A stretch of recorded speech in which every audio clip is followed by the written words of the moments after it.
denoj me forcën më të madhe brutalitetin, egërsin ndaj protestuesve, të narkopolicisë, të falangave të krimit, ndaj djemve, vajzave, burrave, grave idealist, që nuk ju njohin, ju për parlament, që kërkojnë shkrirjen e parlamentit, dhe ju rezervoni armë kimike, lëndë djegëse, helme toksike, i shpallni terroristë tu, ne me kryetarin tuaj.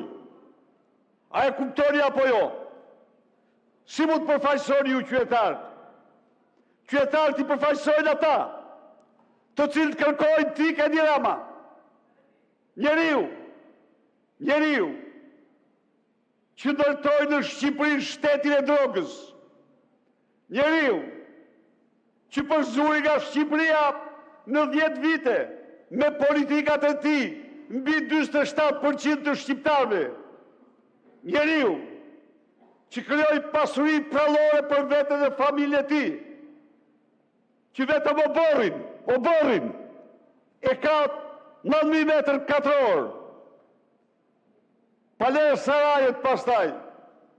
Njeriu, i akuzuar në Shqipëri dhe jashtë Shqipërisë, se ka transportuar me 140 udhëtimet e tij me avion taksi, tonelata drogë, tonelata euro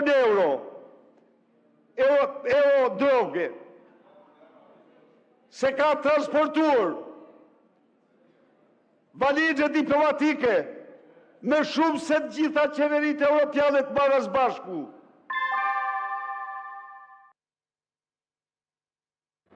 Përfundoni ju lutem. Ju përfaqësoni Lumi Ballukun, edhe ti që fole para që ju të gjithë ju jeni bërë simboli vjedhjes shqiptarëve.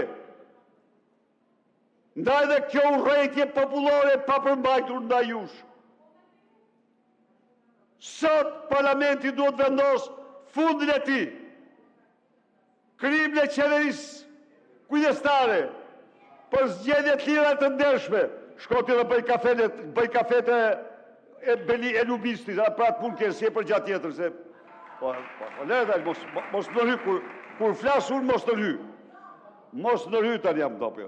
Pra, të gjitha këto, ktheuni në njerin qofë se u ka ndjelur, qoftë një nonagram moral njerëzor. Nuk keni më të drejtë të qeveristi. Hisi dorë nga dhuna ndaj protestuesve. Plotësoni kërkesat e tyre. Janë kërkesa legjitime. Janë kërkesa të drejta. Janë kërkesa që i mbështesin 96% e shqiptarëve. Po ju se bëni do të kthe se keni frikë nga vjedhjet që keni bërë. Keni frikë nga krimet që keni kryer ndaj tyre. Keni frikë nga urrëtia e papërmbajtur e tyre. Po më mirë sot, se nesër do t'a bëni pa tjetër, po atëherë do t'i bini kokës me grushta. Me grushta. Ka haruar fjala zoti Berisha, faleminderit. 5 minuta pushim.